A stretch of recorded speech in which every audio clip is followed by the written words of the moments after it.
প্রতিটা গুনার শেষ মাথায় আফসোস আছে, হতাশা আছে। প্রতিটা গুনার পিছনে আগুন আছে, প্রত্যেক গুনার পিছনে আগুন জ্বলে, আগুন জ্বলে। এই জন্য কোরআনুল কারীমে আল্লাহ তাআলা বলছেন, ইয়া আইয়ুহাল্লাযীনা আমানু কু আনফুসাকুম ওয়া আহলিকুম নারা। হে ঈমানদারগণ, নিজেকে এবং পরিবারের সদস্যদেরকে আগুন থেকে বাঁচাও। নারান, তাহলে বোঝা গেল দুনিয়াতে বলছে যে আগুন থেকে বাঁচাও, তাহলে মানে আগুন থেকে বাঁচাও মানে কি বলেন আপনারা? কি মনে হয়? কি গুনাহ থেকে? সহজ কথা, গুনাহ থেকে কি করো? বাঁচাও। কারণ এই বোঝা গেল গুনার অপর পিঠে কি আছে।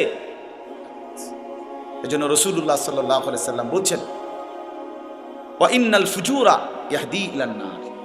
প্রত্যেকটি গুনাহ পাপ জাহান্নামের দিকে টেনে নিয়ে যায়। ওয়া ইন্নাল বিররা ইয়াহদি ইলাল জান্নাহ। এই ছেলেটাকে কি খুঁজে পাওয়া গেল না? এই যে বাঁশি বাজায় যে ছেলেটা। তো চলেন, প্রতিটি পা নেক বীর, নেক কাজ জান্নাতের দিকে টেনে নিয়ে যায়। ইয়াহদি ইলাল জান্নাহ, জান্নাতের দিকে টেনে নিয়ে যায়। এই জন্য বাপ ছেলেরা, ভাই সবাইরে বলি, তোমরাও আলাদা শোনো, মনোযোগ দিয়ে শোনো। আমি এক্ষুনি অল্প একটু সময় কথা বলবো, আল্লাহ চাই না। তাহলে আমার বলার উদ্দেশ্য হলো, আমাদের এই খামখেয়ালি, আমাদের এই গুনাহ, আমাদের এই দিন রাত আল্লাহ থেকে সরে থাকা, ইসলামকে ত্যাগ করা, ইবাদত আমলের প্রতি, নামাজ রোজা কিছুই আমাদের ভাল লাগে না। সব কিছু দুনিয়ার ভাল লাগে, এক ওয়াক্ত নামাজ পড়তে ভাল লাগে না। তো এইটাই তো জাহান্নামের পরিণতি, আগুনের পরিণতি, এটাই তো গুনাহের পরিণতি। আমি বুঝলাম না এটা কি আশ্চর্য কথা। কোন অসভ্য, নিশ্চয়ই তো কোনো অভিভাবক তো আছে, কোনো মা থাকার কথা, কোনো বাবা থাকার কথা। আস্তাগফিরুল্লাহ। আচ্ছা চলেন, তো এই জন্য বললাম বাপ আফসুস আনবেই আনবে, আমারও আপনার আনবে।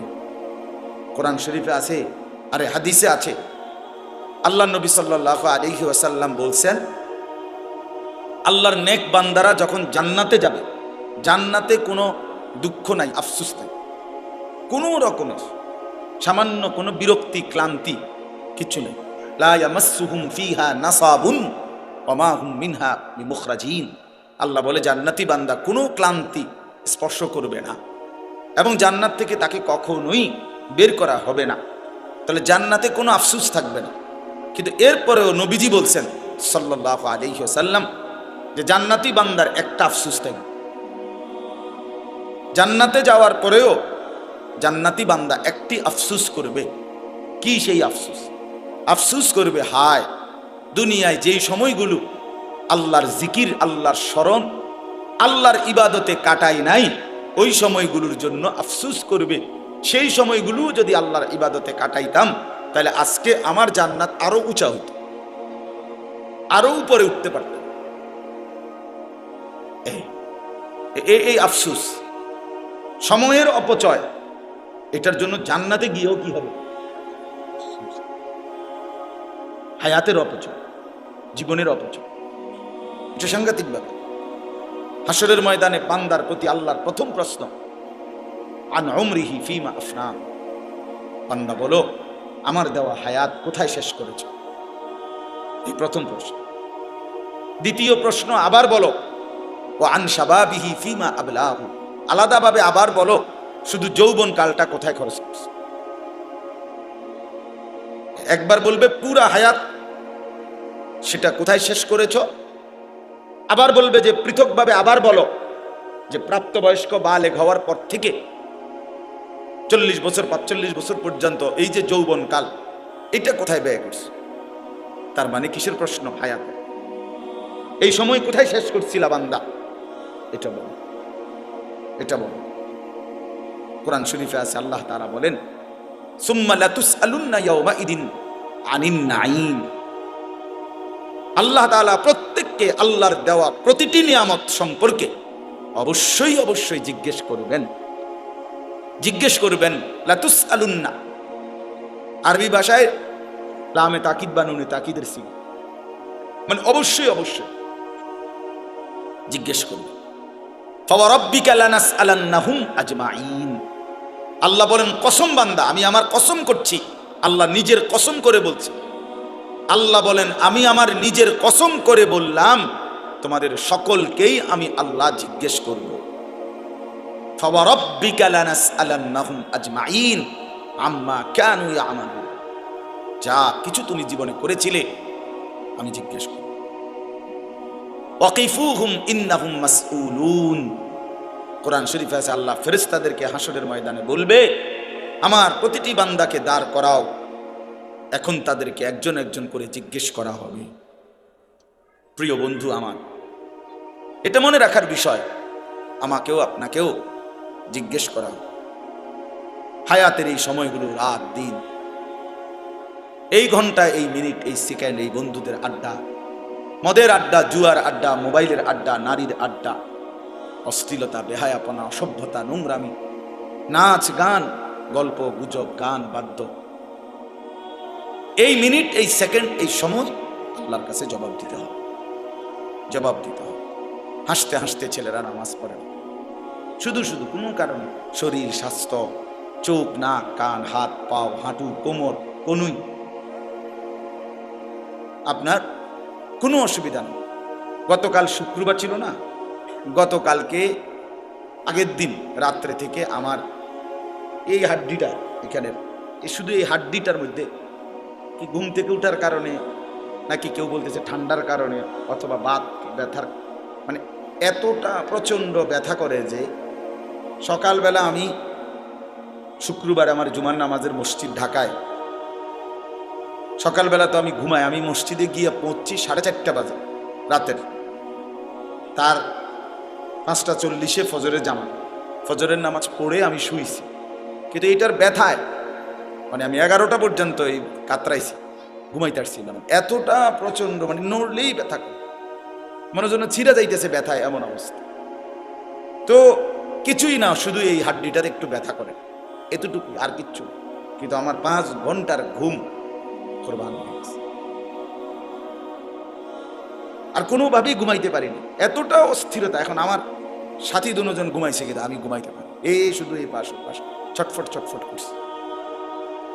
তো ভাইয়া, আল্লাহ তাআলা যদি 1 ঘন্টা 1 মিনিটের জন্য সুস্থতা তুলে নেয়,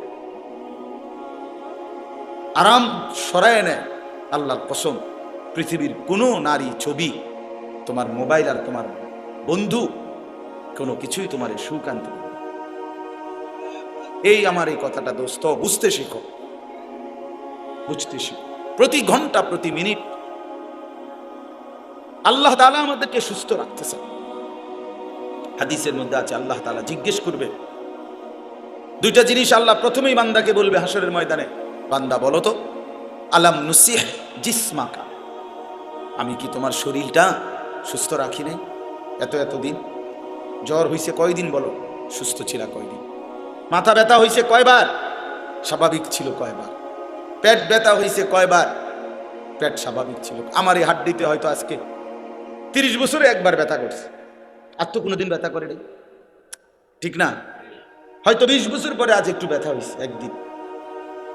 হ্যাঁ, তো আল্লাহ তাআলা বলবেন, বান্দা আমি কি তোমাকে এতটা লম্বা সময় সুস্থ রাখি নাই?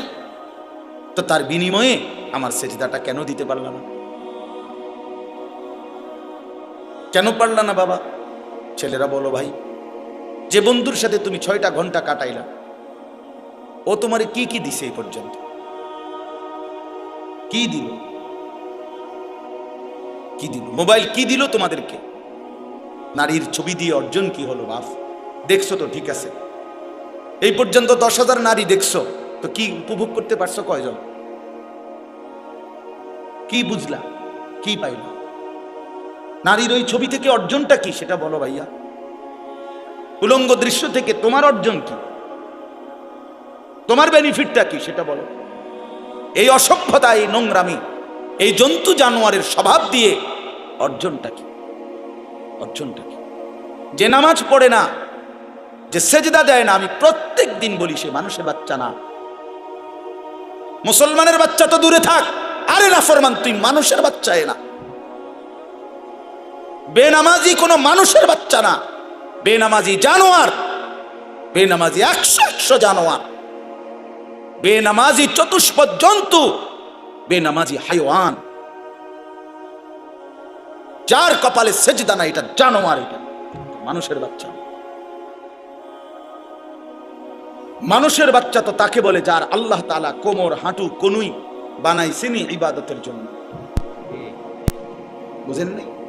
নামাজ পড়ার উপযোগী করেই আল্লাহ তাআলা, বান্দা নামাজ পড়বে এই জন্যই কনুই বাঁকা হয়, মানুষ নামাজ পড়বে এই জন্যই কোমর বাঁকা হয়, মানুষ নামাজ পড়বে এই জন্যই হাঁটু বাঁকা হয়। নাই তো ভাত মাছ খাওয়ার জন্য কিংবা যৌন চাহিদা পূরণের জন্য, পৃথিবীর অন্য প্রয়োজন পূরণের জন্য এটা দরকার ছিল না।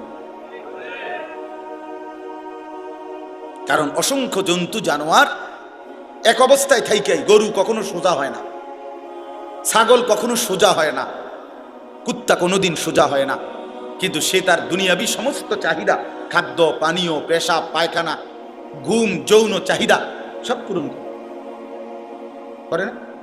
তো কিভাবে পূরণ করো সে? বুঝা গেল বাকি শুধু দুনিয়া ভোগ করা, এ তো জানোয়ারের স্বভাব। ইনসান তো তাকে বলে যে আল্লাহকে সেজদা করে। আল্লাহ তাআলা বানাইছেনই আমাদেরকে ইবাদতের জন্য। ওমা খালাকতুল জিন্না ওয়াল ইনসা ইল্লা লিয়াবুদুন। তাহলে এটার উল্টো কথা তো এটাই, মানে এই কথার বাও কথা হইল যে আল্লাহ মানুষকে বানাইছেনই ইবাদতের জন্য, সেজদার জন্য, গোলামির জন্য। অতএব মানুষ বলে তাকেই যে গোলামি করে। অতএব এর উল্টোটা হলো যে সেজদা করে না, গোলামি করে না, তারে তো আল্লাহ তাআলা মানুষই বানায় নাই। তোরে বানাইছেই তো জানোয়ার, তোরে বানাইছেই তো কুকুর বিড়াল, তোরে বানাইছেই তো নারীর পিছনে ঘুরতি, তোকে বানাইছেই বেটা মানুষের বেডি দেখতি, ছবি দেখতি, সারা রাত দেখে রেজাল্ট কি? রেজাল্ট কি? প্যান্টটা নাপাক হইলো, লুঙ্গিটা নাপাক হলো, শরীরটা অপবিত্র হলো, শরীরের সক্ষমতা ক্ষতিগ্রস্ত হলো, নিজের হাত নাপাক হলো, নিজের মন নাপাক হইলো, চোখ নাপাক হইলো, কান নাপাক হইলো, পুরা দেহ গুনাহের ভারে অপবিত্র। অপবিত্র পাক হইতেও তো জানেন, ফরজ গোসল করতেও তো জানেন, জানেও তো না। অসংখ্য ছেলে আছে যারা ফরজ গোসল সহি তরিকায় কিভাবে করতে হয় জানেও, আপনি খবর নেন। তাহলে এই অপদার্থ তো আজীবন নাপাক। এত নাপাক, গোসল করলে পাক হয় না, শরঈ পদ্ধতিতে গোসল করলে পাক হয়। ইসলাম যেভাবে বলছে ওইভাবে গোসল করলে পাক হয়। এমনি ডুব দিলে পাক হয় না, এমনি বঙ্গোপসাগরে চুবাইলেও পাক হয় না। শরীয়ত সম্মত পদ্ধতিতে গোসল করতে হবে, ইসলাম নির্ধারিত পদ্ধতি বলছে। এই জন্য বাপ আমি অনুরোধ করলাম, লম্বা বয়ান মাকসাদ না আমার, আমি তোমরা অনেকগুলো ছেলে বসছো, আমার কয়েকজন বয়স্ক বাবাও বসছেন, আপনাদের সবাইকে লক্ষ্য করে এই কথাটাই বললাম। এক নাম্বার কথা হলো এটা, নিজের জীবনের উপরে কদর করেন, হায়াতের কদর করেন, ভাবতে শিখেন। কাজে লাগাইলো এই হায়াত, নষ্ট করে দিল এই হায়াত। একবারই, শুধু একবার। জিন্দিগির কোনো ইউটার্ন হয় না, রাস্তার ইউটার্ন হয়, মানে পিছন দিকে আবার আসা যায়। ওই মাঝখানের কাঁটাটা দিয়ে ঘুরলে আবার পিছনে আসা যায়, এটা রাস্তায়, কিন্তু হায়াতের ইউটার্ন হয় না, চাইলেই আর পিছনের দিকে আসা যায় না। আমরা কেউ কোনো দিন আজকের বিকালে আর আসতে পারবো না। আজকে যে শনিবার যে এখন যে বিকালটা গেল, সেখানে কি আর আমরা ফিরতে পারবো কোনোদিন? এই জন্য বাবা আমি আবারও বলছি, আল্লাহর কথা বললে, কোরআনের কথা বললে, হালাল হারামের কথা বললে, তোমার এই গুনার কথা বললে যদি তোমার হাসি আসে, মনে করো কিছুই মনে হয় না তোমার বিবেকে, তুমি প্রতিবন্ধী, মনে রেখো তুমি মূলত পাগল, মাতাল, তোমার মাথায় ডিস্টার্ব। সত্যি কথা, মানুষ বুদ্ধিবৃত্তিক ভাবে কিছু প্রতিবন্ধিতা আছে এমন যেটা বোঝা যায় না, যেটা কেউ অনেকে বুঝেও না যে সে যে প্রতিবন্ধী।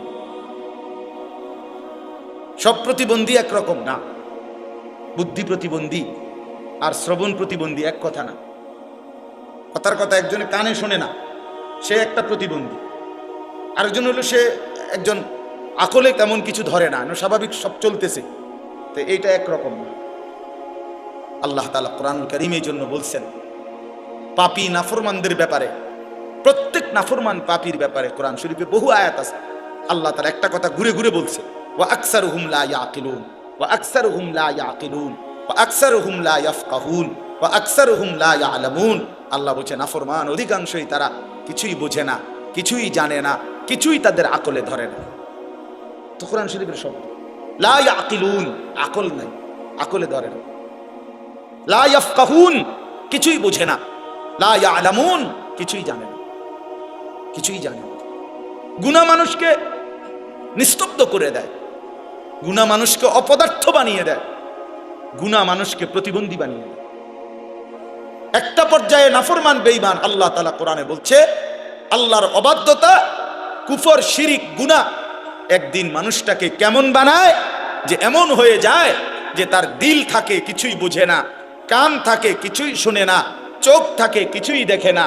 লাহুম কুলুবুল লা ইয়াফকাহুনা বিহা ওয়া লাহুম আযানুল লা ইয়াসমাউনা বিহা ওয়া লাহুম আ'য়ুনুল লা ইউবসিরুনা বিহা। আর এভাবে আল্লাহ ডাইরেক্ট বলছে উলাইকা কাল আনআম, এটা আর কিছু নয়, শুধুই জানোয়ার। এই জন্য আমি যে একটু আগে বললাম দোস্ত বেনামাজি তুই জানোয়ার, এটা আল্লাহর কোরআন।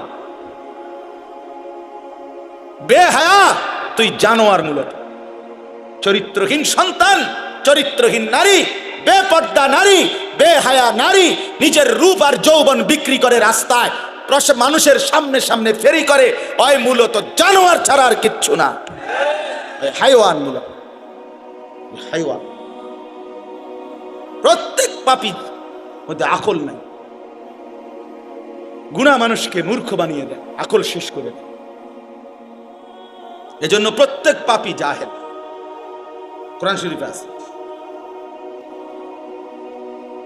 হ্যাঁ, একটা চমৎকার উদাহরণ আছে কোরআন শরীফে। ইউসুফ আলাইহিস সালামের 10 ভাই, ওনারে ছোটবেলায় পানির কূপে ফেলে দিছে না, আপনারা জানেন না এটা? তো এরপরে তো কত ঘটনা, কত কিছু হইল না।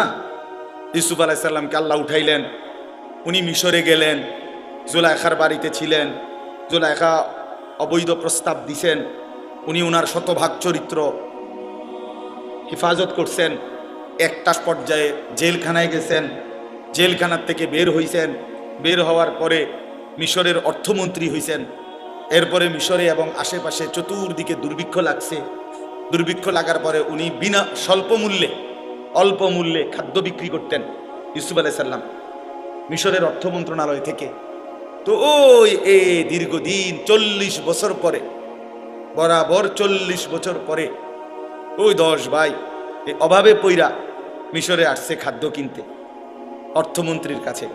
অর্থমন্ত্রী দেখেই চিনছে এরা আমার সেই ভাই, কিন্তু 3 বার আসছে তারা মোট খাবার কিনতে। প্রথমবারেও ইউসুফ আলাইহিস সালাম পরিচয় দেয় নাই, দ্বিতীয়বারেও পরিচয় দেয় নাই, তৃতীয়বারে ইউসুফ আলাইহিস সালামের 10 ভাই যখন খাদ্য কিনতে আসছে, এতটা অভাব ছিল তখন ওনাদের এই 10 জনের, তখন ওনারা এই তৃতীয়বারে আইসা ওই অল্প দাম যেটা সরকারি নির্ধারণ করছে এইটাও ওনাদের কাছে নাই। বুঝেন নাই? এমনি তো রেট কমান নেই, কিন্তু কম দামটাও নাই। মনে করেন 10 ভাই 10 বস্তা খাবার নিবে, এখন 10 বস্তা খাবারের দাম 100 টাকা, কথার কথা। এখন ওনাদের কাছে 100 টাকাও নেই, আছে ধরেন 30 টাকা, 40 টাকা, 50 টাকা। শেষবারে তৃতীয়বারে এ কোরআন শরীফে আছে, তখন তারা 10 ভাই ইউসুফ আলাইহিস সালামের সামনে, ওরা তো চিনে না, তো এইবার তৃতীয়বারে আইসা যখন এই টাকাটা দিছে মূল্য দিয়া বলছে আমরা এটুকু দিলাম, তবে আমাদেরকে আমরা 10 বস্তা পূর্ণ দেন, আমগরে কম দিয়ে না, মাল পুরাই দেন, টাকা তো নাই, তো বাকি টাকাটা আপনি ওয়াতাসাদ্দাক আলাইনা, আমগরে সদকা দেন, ভিক্ষা দেন, আমরা আর নাই। তো কোরআন শরীফ আছে আল্লাহ তাআলা বলছে হায় দেখো দুনিয়াবাসী, 10 জনের কি পরিণতি আর 1 জনের কি পরিণতি। 10 জনে মিলে সিদ্ধান্ত নিছে একজনকে শেষ করে দিতে। একজনের মালিক আল্লাহ সিদ্ধান্ত নিছে 10 জনকে নিচে নামাই দিবে, একজনকে উপরে উঠাই দিবে। সুবহানাল্লাহ। কোরআন শরীফে আছে 10 ভাই মিলে বলছিল, ওই সূরাতে আছে শুরুতে, ওয়া নাহনু উসবা, আমরা 10 জনই তো একটা শক্তি। 10 জন এক থাকলে অসুবিধা কি? বিল্ডিং ঠেলে বাইতে গেম, বুঝেন না? আরেকজনের খাল কাইটা বাইতে লিয়ে বললাম, অসুবিধা কি? আমরা একটা শক্তি। আল্লাহ বলছে না বেটা, 10 জন না 10 লক্ষে শক্তি নয়, শক্তি শুধুই আল্লাহর জন্যে। আন্নাল কুওয়াতা লিল্লাহি জামিআ, শক্তি শুধুই আল্লাহ, ক্ষমতা শুধুই কার? আল্লাহ। 16 বছরের জালেম ভেবেছিল আর কারো কোনো ক্ষমতা নাই, একদিন 2:30 বাজে দেখে নিজের কোনো ক্ষমতা নাই। নিজের কি নাই? তখন কিশোর তরুণ যুবক 16 বছরের আর 18 বছরের নওজোয়ানের কাছেই 16 বছরের সাজানো সংসার ছেড়ে দিয়ে পলাইতে হয়েছে। আমার ছোট মেয়ে গাটি উঠি লইয়া পলাইতে হয়েছে। তার মানে এটা বোঝা উচিত, শক্তি শুধুই কার? আল্লাহর। ভাইয়া আল্লাহ, শক্তি শুধুই আল্লাহ। এই ইসরায়েলের একদিন টের পাবে, অচিরেই ইসরায়েলের এই ইহুদি কুত্তারা একদিন দেখবে তাদের কিচ্ছু নাই, ইমানের পতাকা, ইসলামের পতাকা ফিলিস্তিনে পথ করে উঠছে ইনশাআল্লাহ। কোনো সন্দেহ নাই, কোনো সন্দেহ। ওই বেঈমান হেরেই যাবে, এই দেখতে দেখতে একদিন থাকবে। এর চাইতে কত বড় বড় জালেম এই পৃথিবী থেকে হারায় গেছে, আর ইসরায়েলের মতো এই অল্প কয়েকজন কুত্তা ওরা বুঝি টিকবে? এত সহজ বিষয়। আল্লাহই বড়। কে বড়? আল্লাহু আকবার, আল্লাহু আকবার।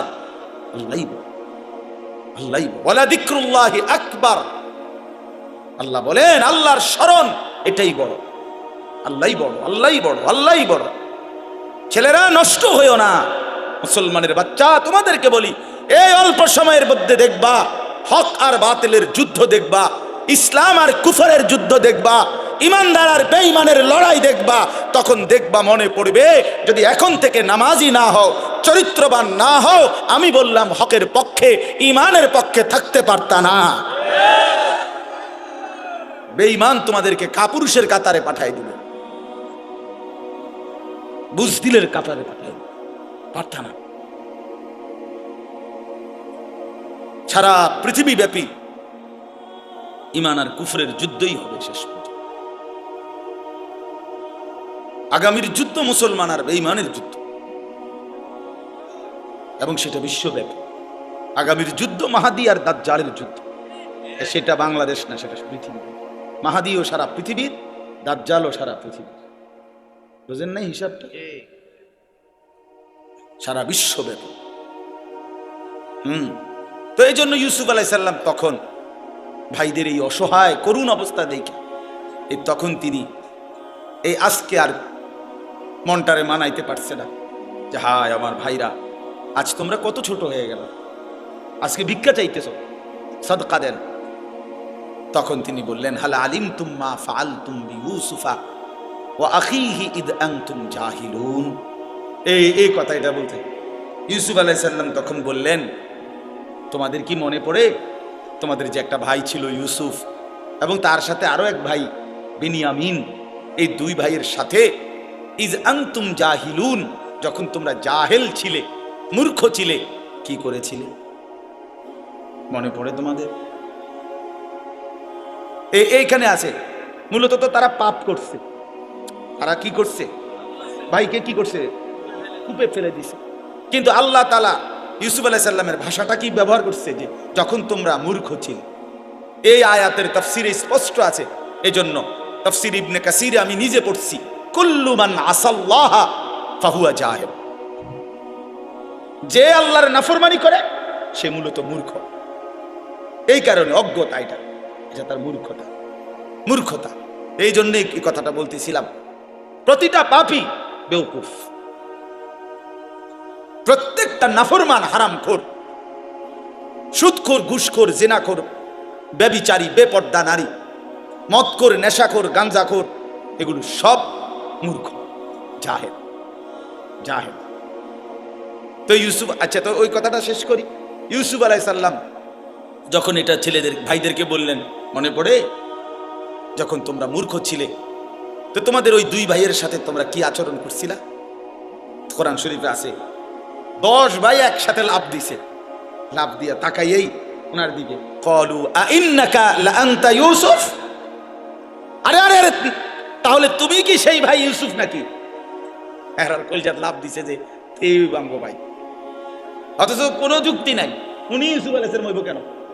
সে তো হলো মিশরের অর্থমন্ত্রী, তারার বাড়ি হলো কেনান, ফালাইয়া দিছে 40 বছর আগে কূপের তলে, ফালাইয়া দিছে ছুট্টু মিয়ারে 8-10 বছর বয়সে।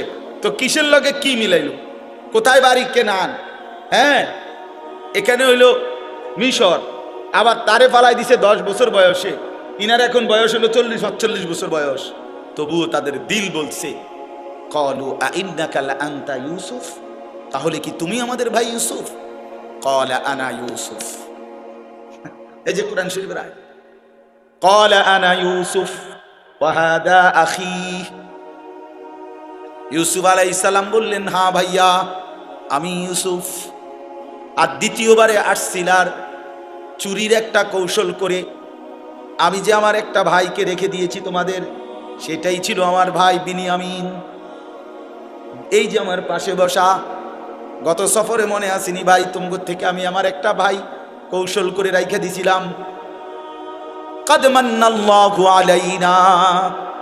ইউসুফ আলাইহিস সালাম বললেন, ভাইয়া শোনো, তোমরা তো আমারে ফেলে দিয়েছিলে পানির অতল গহীরে, কূপের গভীরে, কিন্তু আমার মহান আল্লাহ আমাদের উপরে বারবার দয়া করেছেন। রব্বুল আলামিন বলেন, কুলিল্লাহুম্মা মালিকাল মুলক তুতিল মুলকা মান তাশাউ ওয়া তানজিউল মুলকা মিম্মান তাশা। আল্লাহ বলেন, বন্ধু বলে দেন পৃথিবীবাসী, সমস্ত কর্তৃত্ব, রাজত্ব মালিক শুধুই একজন আল্লাহ।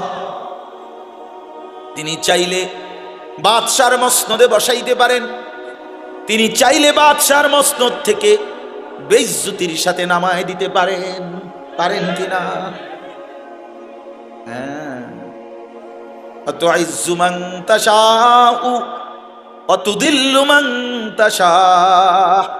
তিনি চাইলে কাউকে ইজ্জত দেন, তিনি চাইলে কাউকে বেইজ্জতি করেন। ইজ্জত দেনে ওয়ালাকে আল্লাহ, বেইজ্জতি করে নেওয়ালাকে আল্লাহ। বাদশার মসনদে বসায় কে? আল্লাহ। বাদশার মসনদ থেকে টেনে নামায় কে? আল্লাহ। ইউসুফ আলাইহিস সালাম বলছেন, এবার সবাই শুনেন, ছেলেরাও শোনো বাপ। ইউসুফ তার 10 ভাইকে বললেন, বন্ধু ভাই আমার শুনে নাও, কিয়ামত দিবসের জন্য একটাই মূলনীতি, ইন্নাহু মান ইয়াত্তাকি ওয়া ইয়াসবির ফাইন্নাল্লাহা লা ইউদিউ আজরাল মুহসিনিন।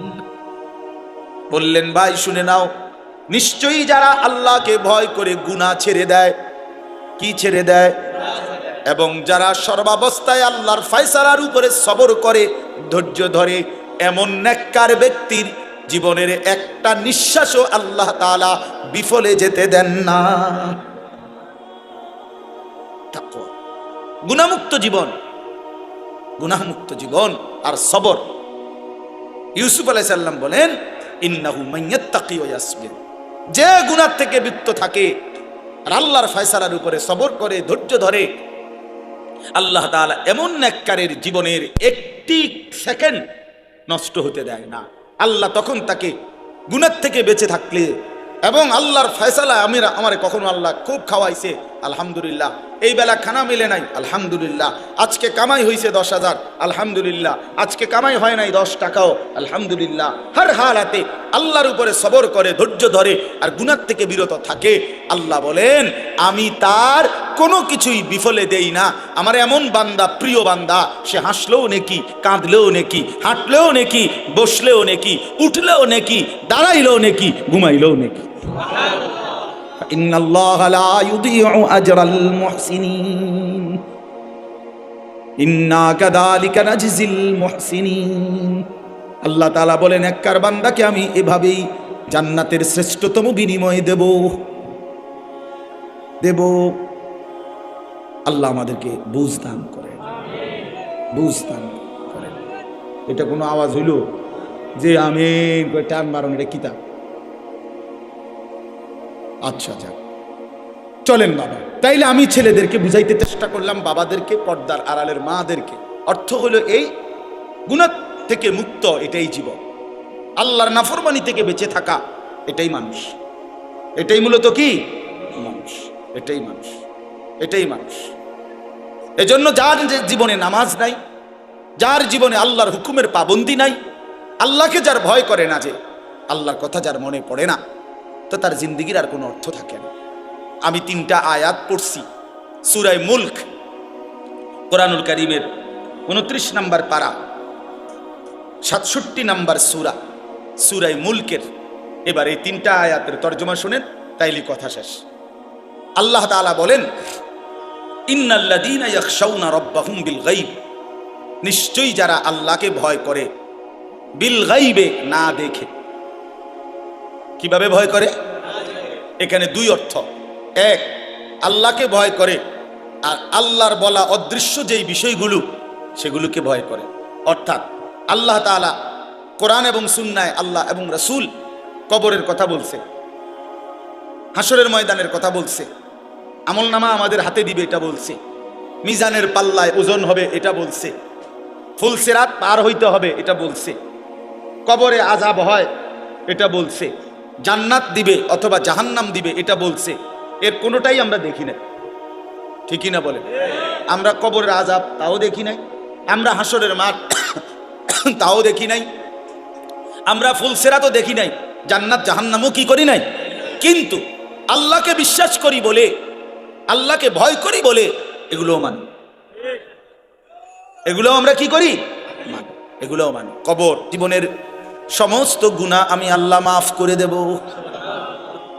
দ্বিতীয় পুরস্কার, ওয়া আজরুন কাবীর, আমি আল্লাহ এমন নেককার বান্দা আমাকে ভয় করে গুনাহ থেকে বেঁচে থাকে যে আমি আল্লাহ তাকে সর্বশ্রেষ্ঠ পুরস্কার জান্নাত দিয়ে দেব।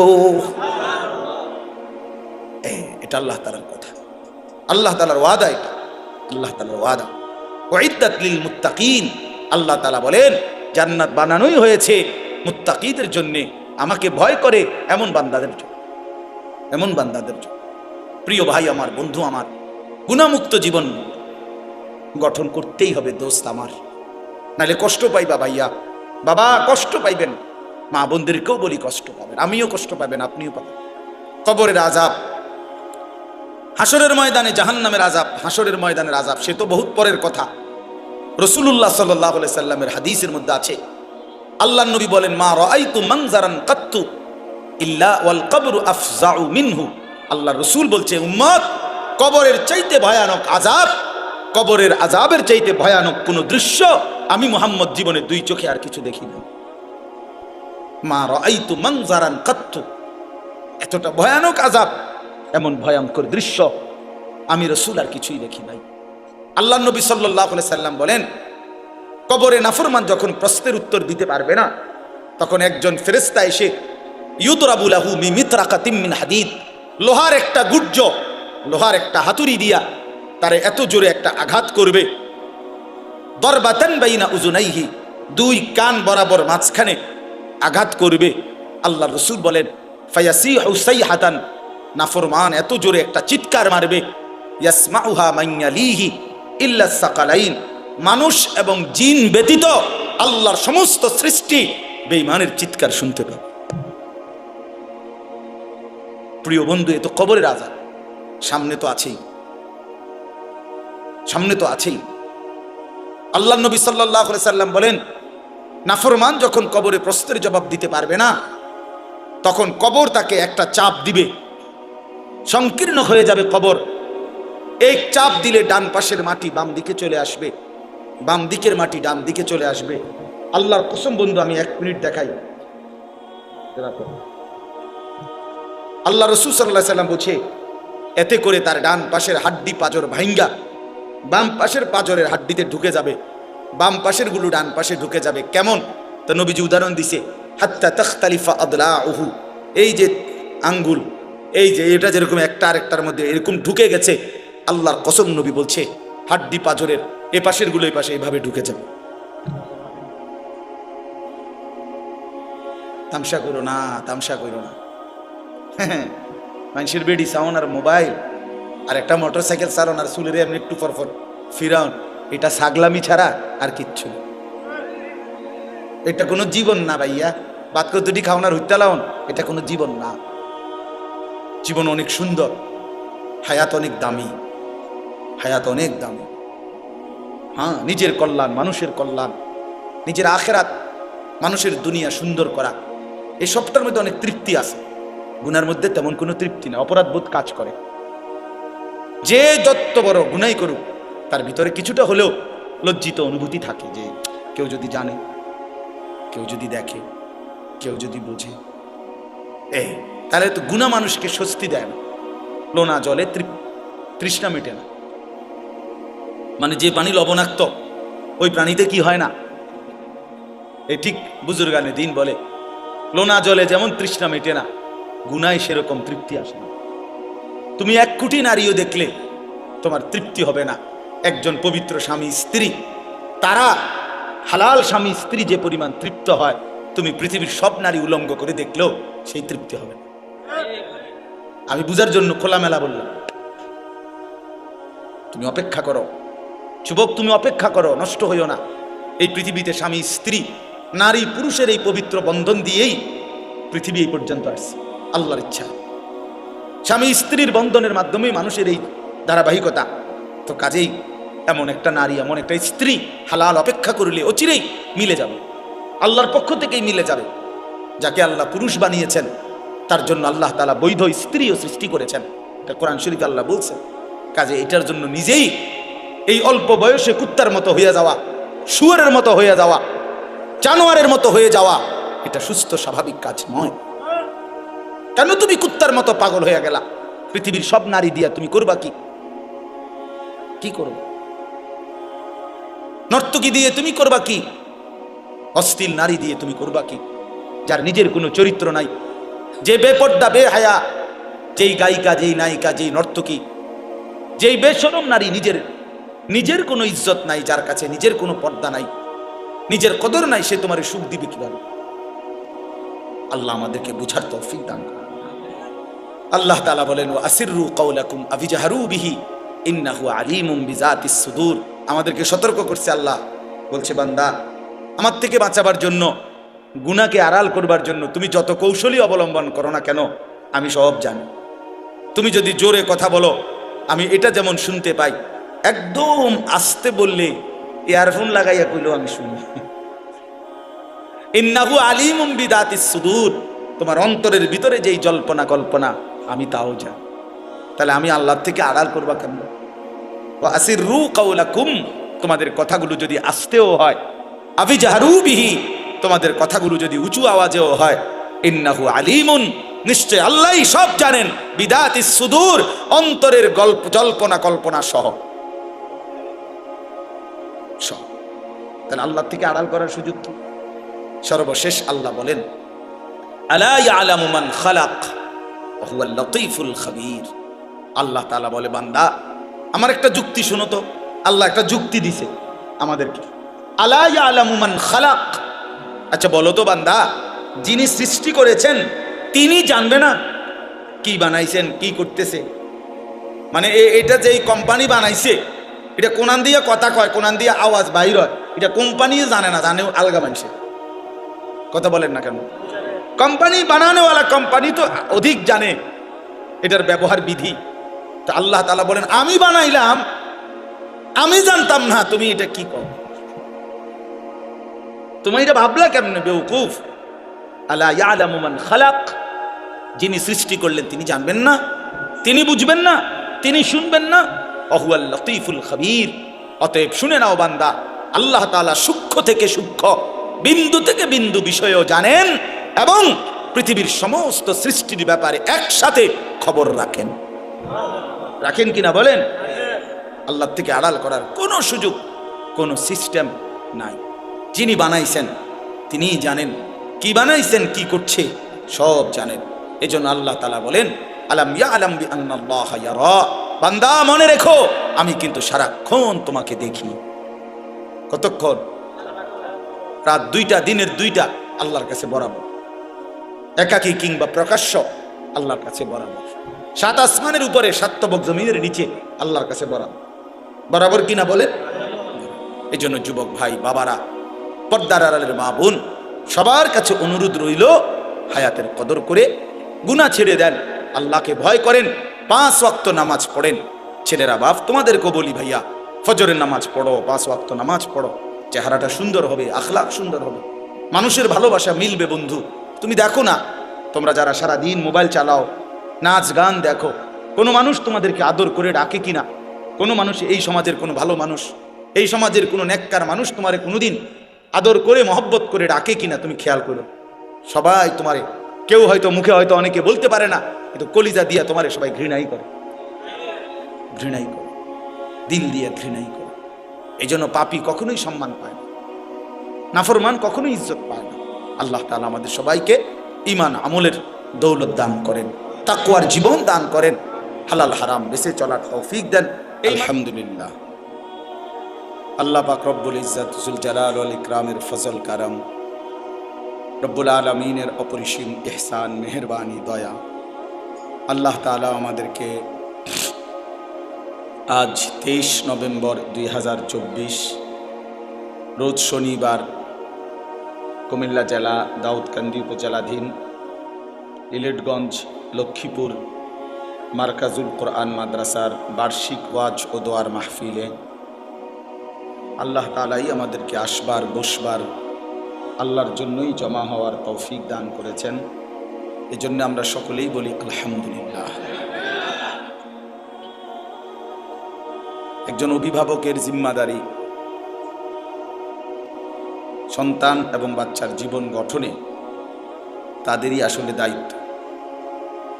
অভিভাবক বলতে বাবা মা, বড় ভাই, চাচা, জ্যাঠা, দাদা, এরাই অভিভাবক, তার মাথার উপরে ছায়া। এখন সেই আপন মানুষগুলোই যদি বাচ্চাটার চরিত্র, আখলাক, চলাফেরা নষ্ট করে দেয়, তো এর চাইতে বড় জুলুম আর কি হইতে পারে?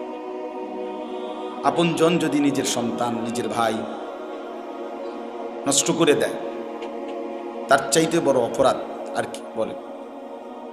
এর চাইতে বড় জুলুম আর কি হইতে পারে?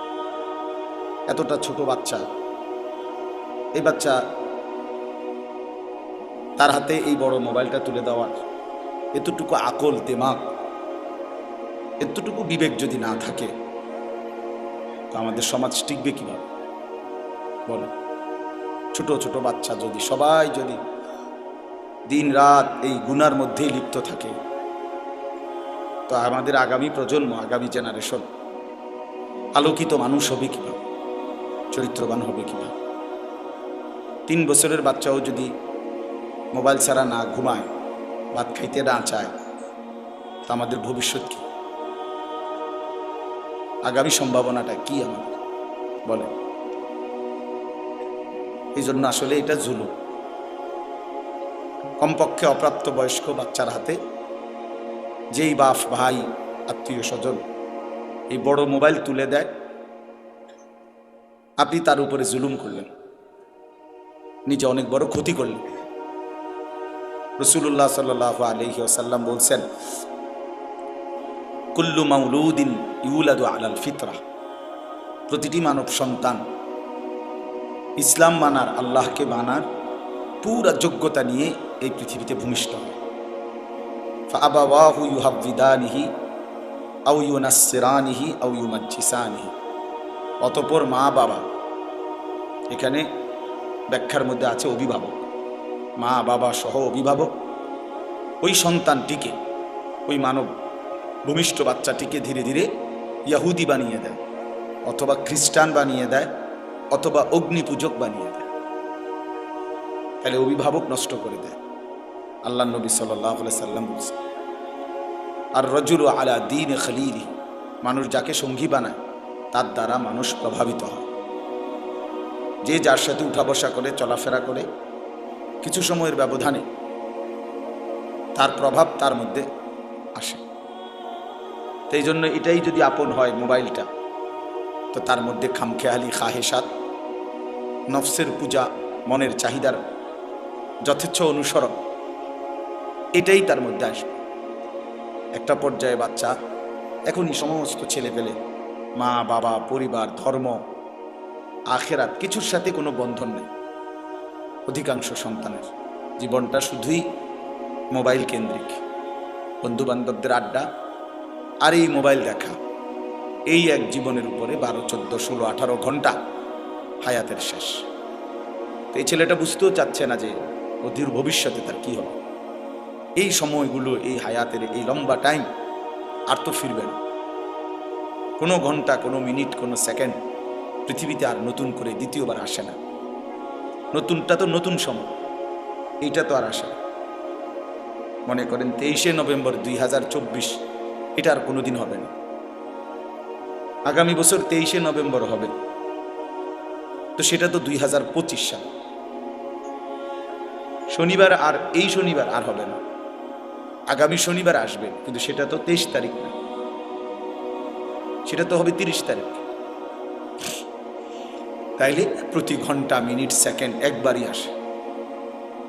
কোরআন শরীফে আছে, বারবার একটা কথা আছে কোরআন শরীফে, মৃত্যুর সময় থেকে শুরু করে জাহান্নামে পর্যন্ত প্রত্যেকটি পাপী নাফরমান আল্লাহর কাছে মৃত্যুর সময়, কবরে, হাসরের মাঠে এবং জাহান্নামে বারবার আল্লাহর কাছে একটা জিনিস চাইবে। সেটা হলো, আল্লাহ আমার দুনিয়ার জীবনে কিছু সময়ের জন্য ফেরত দেন, একটু সময়। কোরআন শরীফের বহু আয়াত আছে, হাত্তা ইযা জাআ আহাদাহুমুল মাউত ক্বালা রাব্বিরজিউন। আল্লাহ তাআলা বলেন, যখন নাফরমানের মৃত্যুর সময় হয়, মালাকুল মউত আজরাইল দেখে, তখন সে বলে, আল্লাহ কিছু সময়ের জন্য দুনিয়ায় থাকতে দেন। কোরআন শরীফে আছে, ওয়া আনযিরিন নাসা ইয়াওমা ইয়াতিহিমুল আযাবু ইয়াওমাল কিয়ামা ফায়াকুলুল লাযীনা যালামু রব্বানা আখিরনা ইলা আজালিন করিব। আল্লাহ তাআলা বলেন, হে নবী, আপনি লোকদেরকে কিয়ামত দিবসের, হাসরের ময়দানের আযাবের কথা ভয় দেখান, কেননা সেদিন সমস্ত জালেম, নাফরমান, পাপী আল্লাহকে বলবে, আল্লাহ ইলা আজালিন করিব, অল্প একটু সময়ের জন্য আমাকে দুনিয়ায় ফেরত যেতে দেন। এই যে সময় চাই। কোরআন শরীফে আছে, ওয়া আনফিকু মিম্মা রাযাকনাকুম মিন ক্বাবলি আন ইয়াতিয়া আহাদাকুমুল মাউত ফায়াকুল রাব্বি লাউলা আখারতানি ইলা আজালিন করিব। আল্লাহ তাআলা বলে, বান্দা যদি নেক আমল করতে মন চায়, দান সদকা করতে মন চায়, আল্লাহর ইবাদত করতে মন চায়, যাই করতে মন চায়, এটা মৃত্যু আসার আগে আগেই করে নাও, নয়তো মৃত্যুর সময় তুমি বলবে যে আল্লাহ আমাকে কিছু সময়ের জন্য একটু সুযোগ দেন। কোরআন শরীফে আছে, জাহান্নামী জাহান্নামের মধ্যে বারবার আল্লাহকে বলবে, রব্বানা আখরিজনা না'মাল সালিহান গায়রাল্লাযী কুন্না না'মাল। আল্লাহ আপনি আমাকে কিছু সময়ের জন্য দুনিয়ায় ফেরত যেতে দেন, যদি যেতে পারি আমি নেক আমল করব। রব্বানা আখরিজনা ফাইন উদনা ফাইন্না যালিমুন। জাহান্নামী বলবে, আল্লাহ আমারে কিছু সময়ের জন্য জাহান্নাম থেকে বের করেন, এবার যদি ফিরে গিয়ে আবারও অন্যায় করি, পাপ করি, তাহলে আমি বড় বেশি জালেম, এরপরে আপনি আমারে তার চাইতে কঠিন শাস্তি দিয়েন, কিন্তু এবার একটু সুযোগ দেন, আরেকবার। এই সবগুলো কথার জবাবে একটাই, কাল্লা। আল্লাহ তাআলা বলবেন, কখনোই না, না বান্দা, এটা হবে না। ওয়ালান ইউআখির আল্লাহ তাআলা কাউকে আর কখনোই এক জাররা বিন্দু সময় দিবেন না। আওয়ালাম নুআম্মিরকুম, কোরআন শরীফে আছে, আল্লাহ তাআলা বলবেন, বান্দা আমি কি তোমাকে সময় দেই নাই? আমি কি হায়াত দেইনি? দিয়েছি। আমি যতোপযুক্ত টাইম দিছি, প্রতি ওয়াক্ত নামাজের টাইম যেতটুকু, নামাজের রাকাত আদায় করতে এটুকু সময়ের দরকার ছিল না, আমি বেশিই দিছি। মনে করেন জোহরের নামাজ 1টা বাজে আজান হয়েছে, 3:45 বাজে আসরের আজান, প্রায় 3.25 ঘন্টা পরে আসরের আজান, তো 12 রাকাত বা 10 রাকাত নামাজ পড়তে 2.5 ঘন্টা লাগে? কথা বলেন না। ফজরের 4 রাকাত নামাজ পড়তে কি 1 ঘন্টার মতো টাইম লাগে? তা আল্লাহ তাআলা তো সময় দিচ্ছেন বেশি, রাকাত তো কম, টাইম তো কম। আসর থেকে মাগরিব প্রায় 1 ঘন্টা, 1.5 ঘন্টা। দেখছেন কি আওয়াজ করি কি?